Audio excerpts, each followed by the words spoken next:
नमस्कार दोस्तों, मैं रोहित तिवारी आप सभी का आपके अपने YouTube channel knowledge academy by Rohit sir में स्वागत करता हूं। उम्मीद करता हूं आप सभी स्वस्थ होंगे, अच्छे होंगे और आपकी पढ़ाई लगातार अच्छी चल रही होगी। सबसे पहली बात, यदि आप चैनल पर नए आते हैं तो चैनल को सब्सक्राइब करने में कोई कंजूसी ना किया करें, क्योंकि आपको इलाहाबाद हाईकोर्ट से संबंधित वो प्रश्न मिलने वाले हैं जो आपके लिए अति महत्वपूर्ण हैं। जब आप पेपर में बैठेंगे, पेपर देने जाएंगे, तो आपको कुछ ऐसे ही प्रश्न आपके पेपर में मिलेंगे। उसके अलावा मैं 2 दिन के लिए माफी चाहता हूं, आपके पास 2 दिन क्लास मेरी नहीं पहुंच पाई है। कुछ प्रॉब्लम की वजह से, कुछ कंप्यूटर की प्रॉब्लम की वजह से आपके पास क्लास नहीं पहुंच पाई है, या क्लास नहीं बन पाई है, या क्लास नहीं पढ़ पाई है। उसके लिए मैं माफी चाहता हूं। अब हम लोग कुछ बातें अलग ना कर करके क्वेश्चन पे आते हैं, क्योंकि 14 से 15 प्रश्न करने हैं और कल से हम 2-2 क्लास आपके लिए सबके लिए लेके आएंगे, ताकि अगर आप 200 प्रश्न मैथ के सॉल्व कर लेते हैं तो वहां पे उन 25 प्रश्नों को सॉल्व करने में आपको कोई कठिनाई नहीं होगी। चलिए पहला प्रश्न है, यदि एक आदमी एक टावर की चोटी को एक आदमी एक टावर की चोटी को 60 डिग्री के उन्नयन कोण पर देख रहा है। ठीक है, हम कह रहे हैं यहां पे एक कोई आदमी है और यहां पे ये एक टावर है, ये टावर है और ये आदमी है। यहां से इसको ऐसे करके 60 डिग्री के उन्नयन कोण पर देख रहा है, 60 डिग्री के उन्नयन कोण पर देख रहा है, यहां पे खड़ा है। ठीक है, उसके बाद करा हुआ टावर से 36 मीटर पीछे जाता है। यहां पे खड़ा है ना, यहां पे खड़ा है, टावर ये है, तो इससे टावर से पीछे जाएगा, इधर जाएगा। कितना गया? 36 मीटर गया। यहां से यहां तक 36 मीटर गया और वही बिंदु से उसका उन्नयन कोण कितना हो गया? 30 डिग्री हो गया। कितना हो गया? 30 डिग्री हो गया। यहां तक किसी को कोई समस्या नहीं होनी चाहिए। तो टावर की ऊंचाई h बतानी है, टावर की ऊंचाई h बतानी है। तो सबसे पहली बात, अगर आपको मैं एक तरीका बता देता हूं, अगर h बराबर पूछा हो और ये चीज दे रखी हो, मान ली इसको मान लिया हमने a, ठीक है, तो a/2√3 ये आपका आंसर आ गया। मतलब 18√3 आंसर आ गया। बाकी कुछ भी नहीं सॉल्व करना, सॉल्व करना तो मैं बता दूंगा अभी। ठीक है, अगर यहाँ पे 60 के जगह में, अगर 60 के जगह में ये यहीं पे 60 होता और ये 45 डिग्री हो जाता, तो h बराबर हो जाता a/2√3 प्लस 1, ये हो जाता। अगर यहां पे ये 45 हो जाता और ये 30 हो जाता, तो h बराबर हो जाता a/2√3 प्लस 1।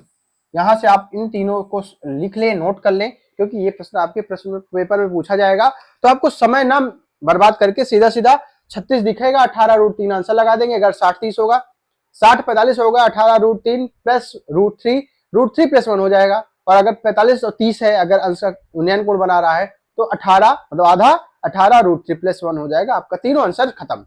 अब हम प्रश्न को सॉल्व करेंगे कैसे, देखिए।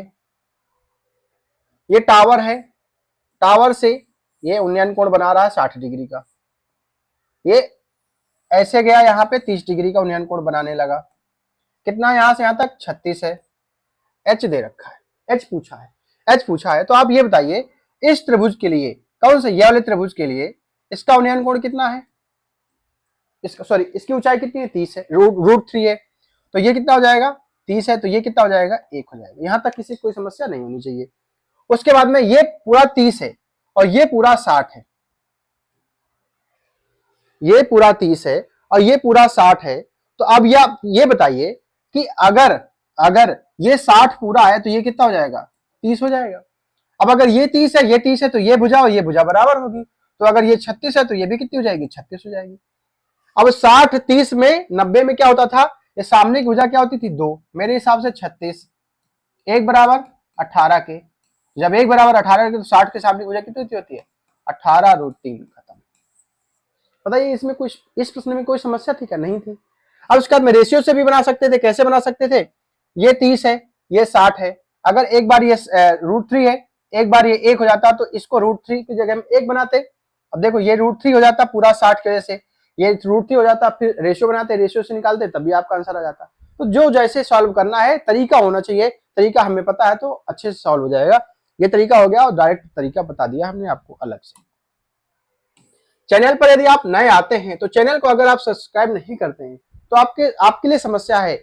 आप क्या होगा, इन प्रश्नों को छोड़ेंगे, इन प्रश्नों को आपको नहीं मिलेंगे, क्योंकि आप चैनल को सब्सक्राइब कर लेंगे तो नेक्स्ट वीडियो जो आएगा आपको नोटिफिकेशन मिल जाएगा, नोटिफिकेशन मिलेगा तो आपको और अच्छे प्रश्न मिलेंगे, और अच्छे प्रश्न मिलेंगे तो और अच्छे तरीके से आप सॉल्व करना सीख जाएंगे। इसलिए चैनल को सब्सक्राइब करना भी बहुत जरूरी है। एक ठोस घन का कुल पृष्ठीय क्षेत्रफल, एक ठोस घन का कुल पृष्ठीय क्षेत्रफल, ठोस घन का पृष्ठीय क्षेत्रफल होता है 6a²। यहां पे कितना है 24, काट दिया, a स्क्वायर बराबर 4 के, तो a बराबर आ गया 2 के। जब a बराबर 2 आया तो घन का आयतन पूछा है, तो घन का आयतन क्या होता है a क्यूब होता है, तो 2 गुणे 2 गुणे 2 कितना हो जाएगा 8, ये भी खत्म। कोई समस्या? ये प्रश्न आपके पेपर में पूछा गया है, इसलिए हमने आपको इस प्रश्न के बारे में बताया है। अब देखिए ये जो प्रश्न पूछा गया है ये तो पूछा जा सकता है, इसके अलावा जो घन में पूछे जा सकते हैं वो हर एक वीडियो में कुछ ना कुछ प्रश्न हम आपको डाल देते हैं, प्रीवियस ईयर के साथ साथ में उनसे संबंधित प्रश्न भी डालते हैं। इसलिए सभी प्रश्नों को देखना अनिवार्य है और शुरू से अंत तक को प्रश्नों को देखना अनिवार्य है। माना कि आपको कुछ लोगों को आते होंगे लेकिन कुछ लोगों को नहीं भी आते होंगे, इसलिए हमको उनको भी लेके चलना है। हालांकि इतना कठिन पेपर नहीं आता है, जो लगभग 90% सबको वही आता है, बस तरीका अलग होना चाहिए। आपको अगर तरीका अलग होना, आपको प्रश्न को जल्दी से सॉल्व करना आता है तो आप उन सब से अलग हो जाते हैं। क्यों? क्योंकि आपको नंबर ज्यादा मिलते हैं। अगला प्रश्न 3 नंबर, यदि एक्स वाई से 50% बड़ा है, एक्स वाई से 50% बड़ा है, ये बताइए एक्स है, ये वाई है और ये जेड है। एक्स वाई से 50% बड़ा है तो 50% वैल्यू होती है, 50% होता है 1/2। ये चीजें बार बार बताने की जरूरत नहीं है। और 25% होता है 1/4। एक्स वाई जेड, एक्स बड़ा है वाई से कितना 50%, तो अगर वाई 2 है तो एक्स कितना हो जाएगा 3 हो जाएगा, ये रेशियो बन गया। जेड वाई से 25% बड़ा है, कौन बड़ा है? जेड बड़ा है वाई से, तो वाई अगर 4 होगा तो जेड कितना हो जाएगा 5 हो जाएगा, ये रेशियो है। अब अगर रेशियो आपको ये नहीं करना कि इसको बराबर कर लेना है, तो आप ये करिए, सिंपल सा ये करिए, यहाँ पे 2 है, यहाँ पे 2 लिख दिया, यहाँ पे 4 है तो यहाँ पे 4 लिख दिया। अब यहाँ से बराबर करने के लिए देखिए, ये 2 से ये 2 कट रहा है, ये 2 से कट रहा है, तो कितना आ जाएगा 6:4:5। ये इसका रेशियो निकल के आ गया। ठीक है, जब ये रेशियो निकल के आ गया तो पूछा क्या है, तो एक्स जेड से कितने परसेंट बड़ा है, एक्स जेड से कितने परसेंट बड़ा है, कितना बड़ा है 1 बड़ा है, कितने 5 से, बराबर 20% बड़ा है। कितना परसेंट बड़ा है 20% बड़ा है, खत्म। अगला प्रश्न, अच्छा प्रश्न है। रवि ने कुछ टोपियां 1 रुपए की दर, 1 रुपए की 2 की दर से, देखिए 1 रुपए में 2 की दर से टॉफियां खरीदी, वही 1 रुपए में 5 की दर से बेच दी। क्या करना है, क्रॉस मल्टीप्लाई कर देना है, 5 और 2, ये रेशियो निकल के आ गया। 5 रुपए में 2 कितना 3 का, कितने में से 5 में से, गुणे 100, 60% की क्या हो जाएगा, कितने परसेंट की हानि से बेचता है, 60% की हानि से बेचता है। किसी कोई समस्या नहीं, खत्म प्रश्न। इतना ही करना है भाई, 5 रुपए की थी, 2 रुपए बेच दिया, यही तो किया, इसका मल्टीप्लाई इसमें, इसका मल्टीप्लाई इसमें, खत्म। अगला प्रश्न,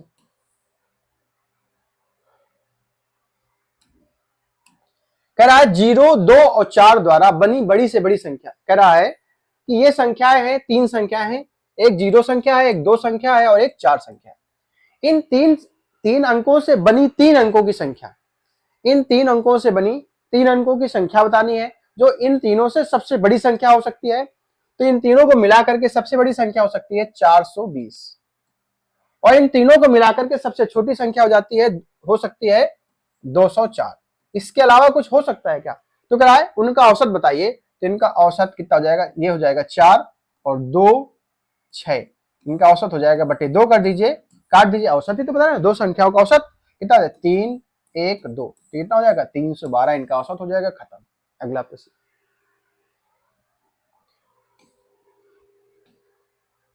यदि समबाहु त्रिभुज, बढ़िया प्रश्न है, इसमें ऑप्शन नहीं है, कोई बात नहीं। यदि समबाहु त्रिभुज का परिमाप, देखिए सभी भुजाओं का योग परिमाप होता है, चाहे वो आयत हो, चाहे वृत्त में भी वही चीज होता है, उसकी परिधि होती है, उसका परिमाप, परिधि तो परिमाप होता है। कुछ भी हो, पंचभुज हो, षटभुज हो, सभी भुजाओं का योग जो होता है वो परिमाप होता है। तो एक समबाहु त्रिभुज है, एक समबाहु त्रिभुज है, समबाहु त्रिभुज का परिमाप मतलब, समबाहु त्रिभुज मतलब क्या होता है, ये भुजा ए तो ये भुजा ए, ये भुजा ए।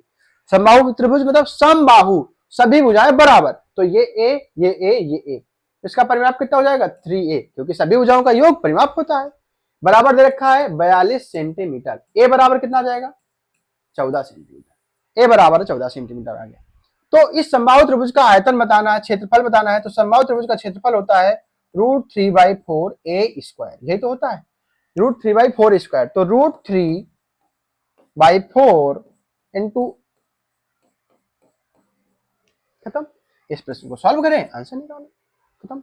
अगला प्रश्न, ये बढ़िया प्रश्न है। ऐसे छोटे छोटे प्रश्न आपके पेपर में पूछे जाते हैं और इन्हीं में समय लगता है, और इन्हीं में अगर समय नहीं लगाएंगे, अगर 25 प्रश्न 20 मिनट में सॉल्व कर लेंगे तो बाकी समय आपके लिए पर्याप्त है। एक घड़ी का अंकित मूल्य 400 रुपया है, एक घड़ी का अंकित मूल्य 400 रुपया है, मतलब एक घड़ी है, मान लीजिए ये घड़ी है, इसमें जो जिसमें पैक है उसमें अंकित मूल्य मतलब होता है, जो उसमें लिखा हुआ प्राइस होता है वो 400 रुपया होता है, 400 रुपया है। 25% की छूट देके, 25% की हमने इसमें छूट दे दी, 400 का 25% कितना होता है 1/4, 25% 1/4 होता है, तो 400 का 400/4 कितना हो जाएगा 100। इसका मतलब हमने इसमें छूट कितनी दी 100 रुपए की दी, तो हमने उसका इसका मतलब कितने बेचा उसको, उस घड़ी को 300 रुपए में बेचा।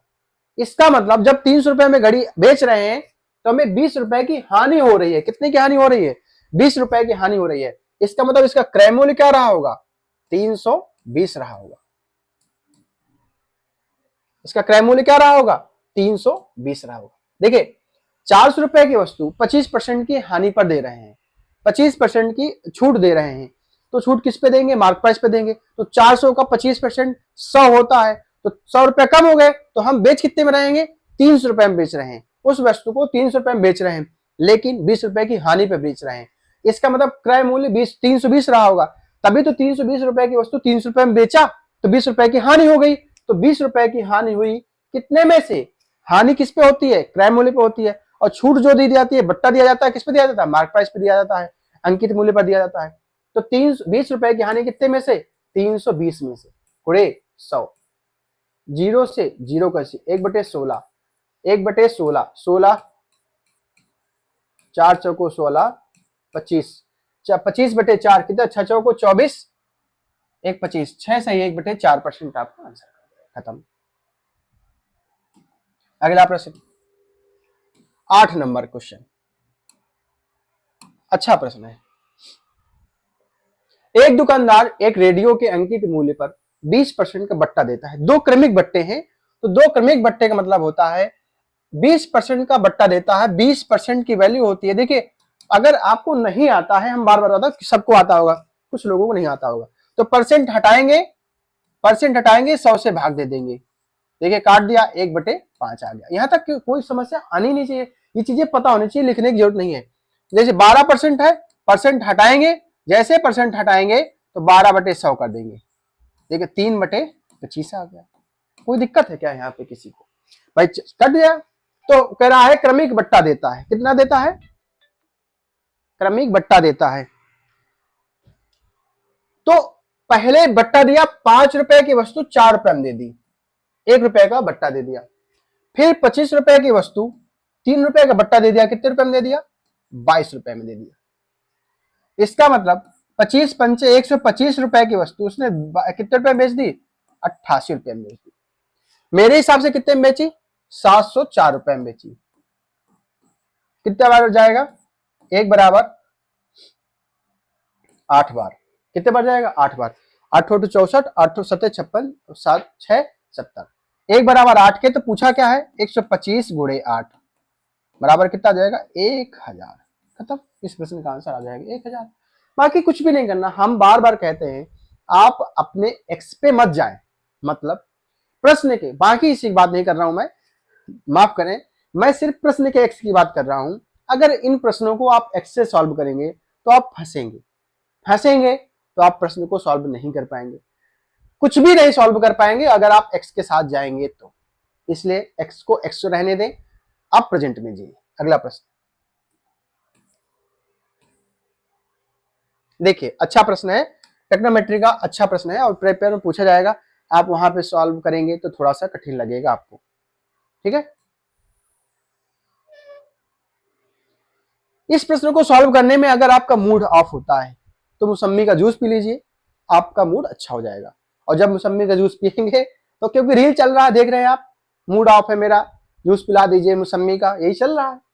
लेकिन अगर ये चीजें पढ़ा रहे हैं हम, अच्छी चीजें, मतलब की चीजें, ये आप किसी को शेयर नहीं करेंगे क्योंकि आप बोर हो रहे हैं। लेकिन अगर कोई कोई बोल रहा है जूस पिला दो मौसम्मी का, मूड ऑफ है मेरा, तो इस चीज को आप शेयर जरूर करेंगे ताकि तुम भी देखो अच्छा लग रहा है। जो अच्छी चीजें लगने वाली होती हैं उनको आप शेयर नहीं करते हैं, लेकिन जो चीजें अच्छी लगने वाली नहीं होती हैं, थोड़ी देर के लिए होती हैं, क्षणिक होती हैं, उन चीजों में आपको अच्छा लगता है। जैसे अरे हरी भरी सब्जियां आपको अच्छी नहीं लगती हैं, लेकिन वही जो फिंगर मोमोज वो आपको अच्छे लगते हैं, जो नुकसान भी करते हैं वो भी अच्छे लगते हैं। तो इन सब चीजों को छोड़ करके इस पे ध्यान दें। देखिए tan 1, tan 2, tan 3 degree, tan 89, tan 88 ऐसे tan 87 तक है, ठीक है। यहां पे करा इसका मान बताइए, आप ये बताइए tan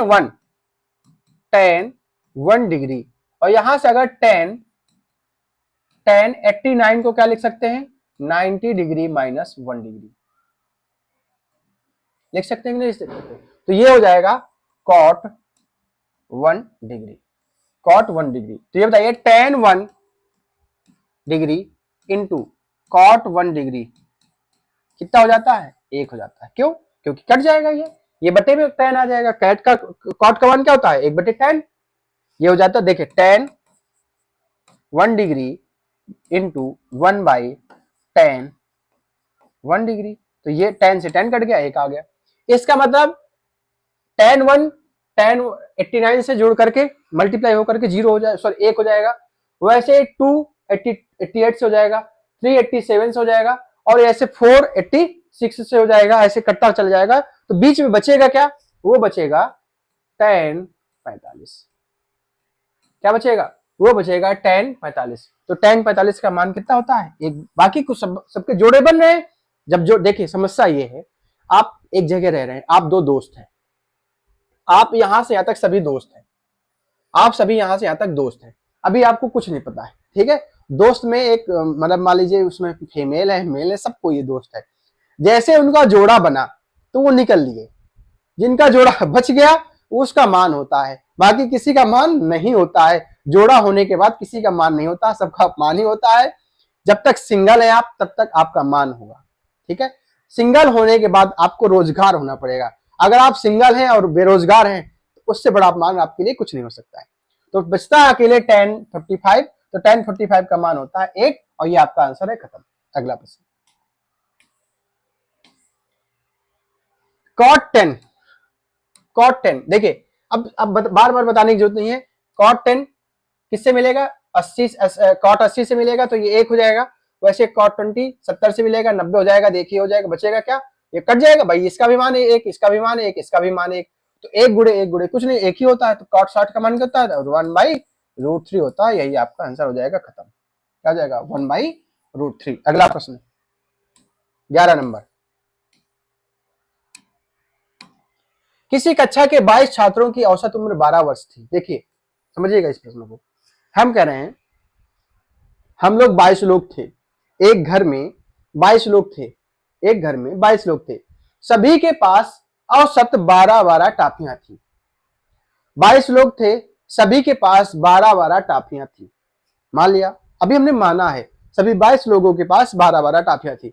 अब आप मल्टीप्लाई करेंगे, ये सब करेंगे, फिर मूड खराब करेंगे, फिर मौसमी की जूस पीने चले जाएंगे, ये सब नहीं करना है। 22 लोग थे, सभी के पास 12-12 टाफियां थी।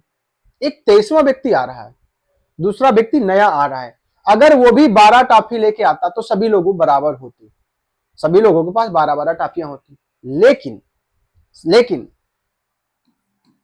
लेकिन वो जो व्यक्ति आ रहा है, वो व्यक्ति आ रहा है, उसके आने की वजह से हमारा औसत, मतलब हमारे पास जो टाफियां हैं 13-13 हो जाएंगी। क्यों, क्योंकि एक शिक्षक के आने से ये औसत 1 वर्ष बढ़ जाता है। मतलब टॉफी समझते हैं, मतलब 22 लोगों में हम लोग घर में थे, सभी के पास 12-12 टॉफियां थी।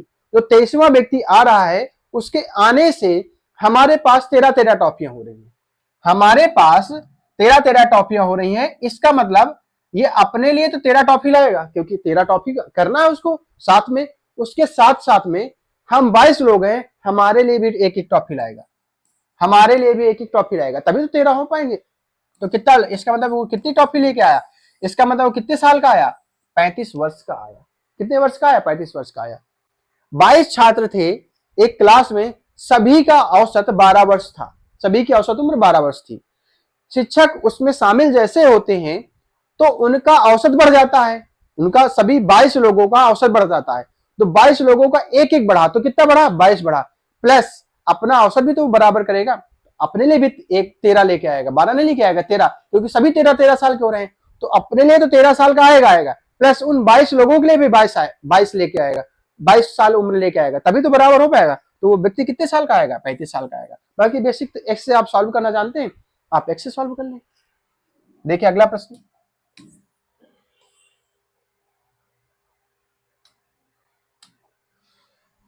फिर इसको हम एक्स से बताएंगे, इसको एक्स से जरूर बताएंगे, बिना एक्स के भी बताएंगे। हम कहते हैं एक्स को लेके चलना है, लेकिन उसको सिर्फ मानना है, ठीक है। एक क्रिकेटर ने 8 पारियों में किसी निश्चित औसत से रन बनाया, हमने मान लिया उसका औसत रहा होगा, 8 पारियों का औसत रहा होगा 8x, तो उसने रन कितना बनाया, 8x बनाया, औसत गुणा कर देंगे। अगर नौवीं पारी में 108 रन बनाया उसने, नौवीं पारी में 108 रन बनाया, तो टोटल 9 पारियां हो गई, तो उनका औसत x प्लस 4 हो गया, 4 रन से बढ़ गया, x प्लस 4 हो गया, टोटल 9 लोगों का। यहां से समस्या क्या है, 8x, यह सब करना पड़ेगा, 108 बराबर 9x प्लस 36, तो यहां से ये जाएगा इधर साइड में, इधर आएगा तो ये x बचेगा, और यहां से 108 माइनस 36, तो कितना बचा, 72, कितना बचा, 72। जब औसत 72 था, औसत 72, समझिएगा, औसत 72, वो कह रहा है कि पूरी 9 पारियों में उसने कुल कितने रन बनाए, पूरे 9 पारियों में उसने कुल कितना बनाया, तो औसत बाद में कितना हो गया, 76 गुणे 9, 9 चौको 36, 4 बन गया, 4 2 6, 6 7, ठीक तो है, 72, 76 हो गया, 9 6 54, कितना आ जाएगा, ये नंबर आंसर हो जाएगा, खत्म। अब आप एक चीज ये समझिए कि 8 पारियों में कुछ औसत रहा होगा, हमें नहीं पता, 8 पारियों में कुछ औसत रहा होगा, हमें नहीं पता, लेकिन जब उसने 9वीं पारी में रन बनाया, 108 रन बनाया, तो औसत सभी का कितना कितना बढ़ रहा है, 4 बढ़ रहा है। इसका मतलब 9 चौको 36, 9 चौको 36 उस 108 में से घटा देंगे तो हमारा 8 पारियों का औसत निकला जाएगा, तो 72 आ जाएगा, और 72 4, अब ये 72 गुणे 8 कर दीजिए, प्लस 108 जोड़ दीजिए, तब पूरा रन आ जाएगा। या 72 और 4 रन बढ़ रहा है, तो 72 4 76, 76 गुणे 9, आपका 684 आंसर आ जाएगा, खत्म, एक्स की जरूरत ही नहीं है। अगला प्रश्न, अगर नहीं समझ में आता है आपका औसत जैसे मैं बताता हूं, तो उस तरह से नहीं आता तो आप कमेंट बॉक्स में उस प्रश्न का बता दिया करें कि इस प्रश्न को, ये औसत का प्रश्न है, ये वाला प्रश्न नहीं समझ में आया है, तो उसी टाइप का हम दूसरे वीडियो में आपके लिए प्रश्न लेके आएंगे, फिर समझाने की कोशिश करेंगे। अगला प्रश्न 13 नंबर प्रश्न है, 13 मेरा नहीं 13, 9,000 रुपए की राशि, समझिएगा 9,000 रुपए की राशि एबीसी में इस प्रकार बांटा जाता है, एबीसी में इस प्रकार बांटा जाता है, एबीसी में इस प्रकार बांटा जाता है कि ए के भाग और बी के भाग का अनुपात 5:2 है, और बी और सी का भाग का अनुपात 7:13 है। यहां तक किसी कोई समस्या नहीं। अब एक काम करते हैं, अनुपात बनाने के लिए दो, यहाँ पे दो, यहाँ पे जो जगह खाली मिले, हमारे प्लाट के बगल में किसी का प्लाट खाली है, तो जितने खंड का हमने अपना बनवाया उतना खंड का बनवा लेंगे, तो वो हमारा लगने लगेगा, किसी दूसरे का नहीं लगेगा, तो कब्जा करना है। यहाँ पे 7 था, यहाँ पे भी 7 रख दिया, कुछ कट रहा हो तो काट दीजिए, नहीं कोई बात नहीं, 7 पैना 35, यहां तक किसी कोई समस्या नहीं। तो कह रहा है 9,000 रुपए की राशि है, यहां पे कितनी राशि, 6 4 10 5 15, 4 1 5 2 7, 75 रुपए की राशि है। यहां पे कितनी राशि है, 9,000, एक बराबर 9,000 बटे 75 पूछा क्या है, बी का भाग, बी का भाग कितना है। एक चीज देख लीजिए, कभी भी आप इस तरह मत किया करें, इसको बना लें 100, 25 3 75, 25 चौको 100, पूरा मत काटे, 25 चौको 100, और 3 3 9, जीरो आ गया। अब खत्म, 3 चौको 4 3 12, 12 चौको 28, 12 चौको 48, 2 में ऑप्शन में है, 2 में ऑप्शन में है। तो ऐसा करते हैं 120 गुणे 14, 0, 14 दूनी 28 और 14 कम 14 2 16, 1680, 1680 आंसर खत्म। थोड़ा सा ध्यान दिया करिए, कैलकुलेशन अगर जितनी तेज होगी आपका प्रश्न उतना जल्दी सॉल्व हो जाएगा। अगला प्रश्न, और ये लास्ट प्रश्न है आपका, अच्छा प्रश्न है क्योंकि पेपर में पूछा गया है और पेपर में ऐसा ही प्रश्न पूछा जाएगा। 5 वर्ष पहले, देखिए 5 हम करें, आज हमारी उम्र 20 साल है, 20 साल नहीं है 28 साल है, ठीक है। आज हमारी उम्र 30 साल है, चलो 30 साल मान लेते हैं, या आज हमारी उम्र 40 वर्ष है, जिसमें आप खुश हो वही मान लीजिए। हमने कहा आज मेरी उम्र 40 वर्ष है और मेरे पिताजी की उम्र 60 वर्ष है, ठीक है। तो 5 साल बाद, 5 साल बाद फिर से समझिए, एक ए व्यक्ति है, एक बी व्यक्ति है, ये 10 वर्ष का है, ये 15 वर्ष का है। 5 वर्ष के बाद, और इनका योग 25 है, इनका योग 15 10 25 हो गया। 5 वर्ष के बाद, 5 वर्ष के बाद उनका योग कितना हो जाएगा, तो +5 कर दे, ये नहीं कर पाएंगे आप भाई, ये भी तो 5 वर्ष बढ़ेगा और ये भी तो 5 वर्ष बढ़ेगा, ऐसा तो है नहीं कि एक ही आदमी पढ़ेगा 5 वर्ष बाद। तो 15 और 20 कितना हो जाएगा, 35। तो 5 5 दोनों में जुड़ेंगे, इस प्रश्न का आंसर खत्म। देखिए कैसे, 5 वर्ष पहले पुनीत और अमृता की औसत उम्र 15 वर्ष थी। पुनीत और अमृता दोनों 15-15 वर्ष औसत उम्र थी, इसका मतलब कितनी उम्र थी, 30 वर्ष थी। कब, 5 वर्ष पहले दोनों की उम्र टोटल 30 थी, औसत 15, इसका मतलब टोटल उम्र 30 थी 5 वर्ष पहले। तो वर्तमान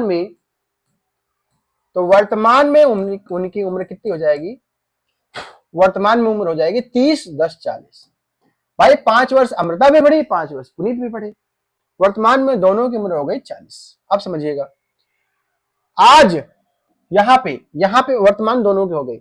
अब आज पुनीत और अमृता और रेणु तीसरी व्यक्ति जुड़ गई, उनकी औसत उम्र 20 वर्ष है, तो तीनों की उम्र हो जाएगी, पुनीत, अमृता और रेणु, 3 लोग हो गए, उनकी औसत उम्र 20 है, तो टोटल दोनों की हो जाएगी 20 गुणे 3 बराबर 60। तो अब इनकी 2 लोगों की वर्तमान उम्र 40 थी, और रेणु के जुड़ने से उनकी उम्र हो गई 60। इसका मतलब रेणु कितने की थी, 20 वर्ष की थी, इसका मतलब रेणु कितनी की थी, 20 वर्ष की थी, 20 वर्ष, कितने वर्ष, 20 वर्ष। अब वो कह रहा है, ये नहीं पूछा है, तो रेणु 12 वर्ष के पश्चात, यहां से 12 वर्ष के बाद 12 और जोड़ दीजिए, कितना जाएगा, 32 वर्ष हो जाएगी। खत्म, इस प्रश्न का भी आंसर खत्म। और ये 14 प्रश्न खत्म। आपको अगर समझ में आए हो, अच्छे लगे हो, तो आप वीडियो को लाइक भी करें और दोस्तों के साथ भी शेयर करें। जल्दी जल्दी चैनल को सब्सक्राइब करें। मिलते हैं नेक्स्ट वीडियो में, धन्यवाद।